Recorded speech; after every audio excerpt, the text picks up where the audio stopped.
That night, Abel crawled into bed beside me and held me like something fragile. He whispered, "I'm sorry," over and over again. I didn't answer. My back was to him. I stared at the wall and thought about how cheap love becomes when it's measured in contracts. He got what he wanted, and I gave what I had. But I knew then we could never go back to what we were. Something sacred between us had been broken. And some things once broken don't mend. He used me as a collateral for his contract. Hello everyone. Welcome back to my channel. If you're new here, do well to subscribe and hit on notifications. To all my returning subscribers, thank you for always watching my videos. They say when a man loses his purpose, he starts to lose himself. I watched it happen to my husband piece by piece, day by day. Abel used to command a room just by walking into it. He was brilliant in ways that couldn't be taught, charismatic, sharp, relentless. I remember watching him close million-dollar deals with just a nod and a smile. People trusted him, followed him, envied him. And I adored him for it. But success is a fragile thing, more delicate than most people think. One wrong move. One unlucky quarter. One partner with a hidden knife. The market turned. Then the whispers began. Investors pulled out. Deals evaporated. And his once loyal associates became strangers overnight. Our house, once filled with laughter and late-night strategy sessions, turned cold. Abel would sit in his study for hours, staring at spreadsheets like they were ancient texts waiting to be decoded.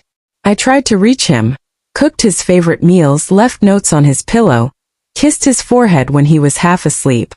But he wasn't there. Not really. He'd become a ghost in his own home, haunted by numbers and pride. One evening he came home late. I was already in bed pretending to sleep. I heard him pour a drink, then another. The soft creak of the leather chair in the corner. Silence. Then footsteps. He stood at the foot of the bed for a long time before he said it. Just 3 words. "I need you." I sat up. "What is it?" He looked different. Desperate. His voice was low, tight. "There's a man. Vincent Colburn. He owns half the oil in Texas. He's expanding into tech. He knows who I am. He wants to meet." I blinked. "That's good, right?" Abel hesitated. His jaw clenched. "He has a proposal.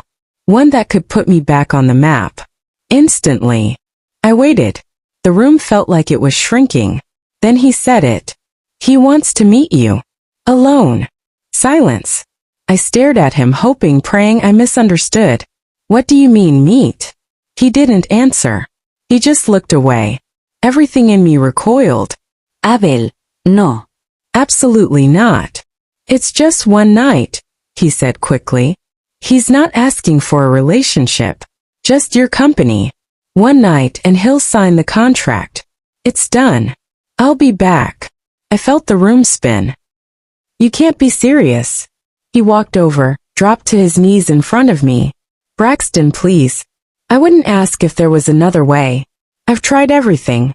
We're drowning. I'm drowning. This deal will save everything. Our home. My name. Us. My name. Us."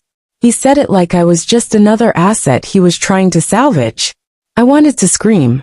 To slap him. To walk out. But I didn't. Instead, I sat there frozen. Because beneath the anger, beneath the betrayal, there was still that woman who believed in him. The woman who loved him. The woman who had seen what this fall had done to the man she married. And I realized he was broken. Not evil. Just broken. And I had to decide whether I would break with him.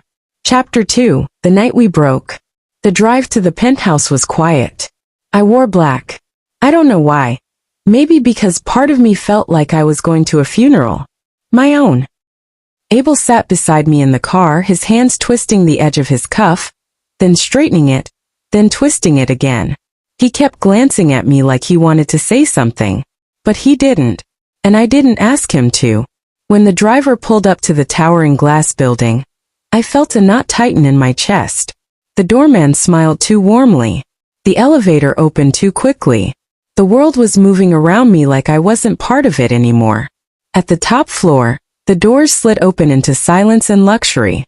Soft music played. The lights were dim. And then I saw him, Vincent Colburn. He was tall, older, with that kind of elegance that money buys and power perfects. He didn't look surprised to see me. He looked prepared, like this was just another item on his schedule. "Mrs. Braxton," he said, stepping forward, his voice smooth as glass. "You're even more radiant than I imagined." He took my hand, kissed it lightly. I didn't flinch, but I wanted to. Abel stood there stiffly, unsure of what to do. Vincent barely looked at him. Instead, he walked over to the glass table and placed a folder on top. "The contract," he said. "Signatures by morning."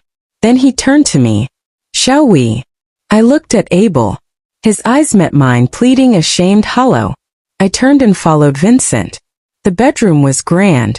Gold-framed mirrors, silk sheets, a chandelier above the bed like it was hanging over a stage.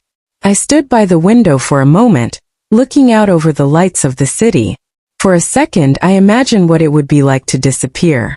Just walk out down the stairs into the night and never come back. But I didn't. I did what I came to do. I left my body. I went somewhere else. I floated through the room, watched it all happen from far away. A body in motion. A contract being paid. After, Vincent handed me a glass of wine. I didn't take it. I just went back to the window, trying to remember who I was before this. "You've done something very generous," he said softly behind me. "Men like your husband don't get second chances. But now he will." I didn't answer. I didn't care. He offered to call a car, but I shook my head. I walked back out to the elevator on my own. Abel was waiting downstairs. When he saw me, he stood up fast, as if he could somehow fix it with a gesture. I walked past him. The car ride back was silent again. But it wasn't the same kind of silence. It was thicker, heavier, like we were both buried under it. That night, Abel crawled into bed beside me and held me like something fragile. He whispered, "I'm sorry," over and over again. I didn't answer. My back was to him. I stared at the wall and thought about how cheap love becomes when it's measured in contracts. He got what he wanted, and I gave what I had. But I knew then, we could never go back to what we were. Something sacred between us had been broken, and some things once broken don't mend. The deal made headlines. Abel's name was back in the papers, in meetings, on the tongues of people who once forgot he existed. They called it a comeback. They praised his resilience. They admired the way he rose from the ashes. But no one knew what it cost. At first, he tried to pretend everything was normal. He brought me flowers, booked dinners we never went to, left his phone face up like a child showing clean hands. But he never really looked me in the eyes. And I couldn't bear to look at him at all. I played my part. I smiled at events. I posed for photos. I said things like, "We're just grateful for this opportunity." But inside I was burning. At night, I lay awake long after Abel fell asleep. I'd listen to his breathing and wonder, did he feel it too? The weight, the silence between us that used to be laughter? Did he see what we'd become? One night I asked him. We were sitting at the kitchen table. The room smelled like coffee and cold ambition. I looked at him and said, "Would you have done it if it were the other way around? If Vincent had asked for you instead of me?" He didn't answer. That was my answer. The guilt didn't shout, it whispered.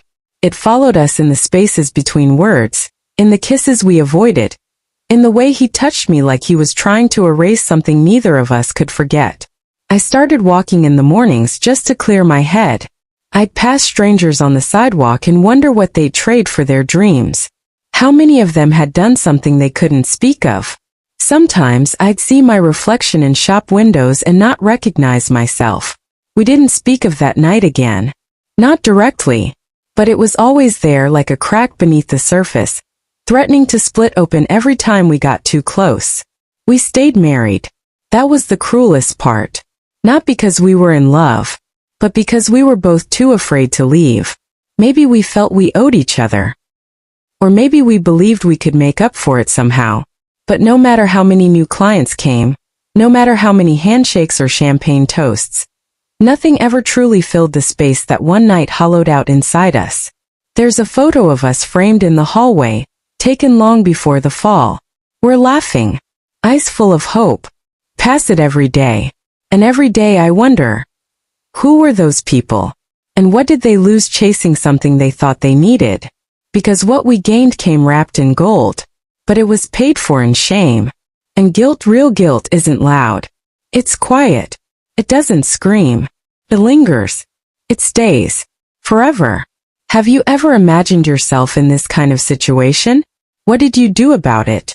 Subscribe to this channel and hit on notifications for more interesting stories like this.